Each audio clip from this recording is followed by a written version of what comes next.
അഞ്ചൽ കുളത്തൂപ്പുഴ റോഡിലെ കൊടും വളവുകളിൽ അപകടങ്ങൾ തുടർക്കഥയാവുന്നു.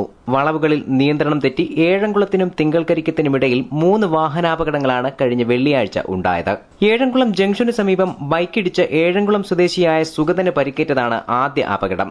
ഈ അപകടം സംഭവിച്ച് മണിക്കൂറുകൾ പിന്നിടുന്നതിന് മുൻപ് മാർത്താണ്ഡങ്കര പാലത്തിന് സമീപം നിയന്ത്രണം തെറ്റിയ അംബാസഡർ കാർ പാലത്തിലിടിച്ച് അടുത്ത അപകടമുണ്ടായി. തൊട്ടു പിന്നാലെ തന്നെ തമിഴ്നാട്ടിൽ നിന്ന് പച്ചക്കറിയുമായി വന്ന വാനും ഇന്നോവ കാറും കൂട്ടിയിടിച്ച് അപകടമുണ്ടായി. അപകടത്തിൽ ആറ്റിങ്ങൽ സ്വദേശിയുടെ ഇന്നോവ കാറിന്റെ മുൻവശം പൂർണ്ണമായും തകർന്നു. നിയന്ത്രണം തെറ്റിയ ചരക്കുവണ്ടി റോഡരികിലെ മയിൽക്കുറ്റിയിലും കുറ്റിച്ചെടികളിലും കുടുങ്ങിയാണ് നിന്നത്. അഞ്ചൽ കുളത്തൂപ്പുഴ റോഡിൽ വാഹനങ്ങളുടെ അമിത വേഗതയും റോഡിലെ കൊടും വളവുകളും നിരന്തരം അപകടം വിതയ്ക്കുമ്പോഴും അധികൃതർ മൌനം പാലിക്കുകയാണ്. കൊടും വളവുകൾ നിറഞ്ഞ പാതയിൽ മഴക്കാലം കൂടിയാകുമ്പോൾ അപകടങ്ങൾ വർദ്ധിക്കുമെന്ന് പൂർവാനുഭവങ്ങളുടെ പശ്ചാത്തലത്തിൽ നാട്ടുകാർ ചൂണ്ടിക്കാട്ടുന്നു.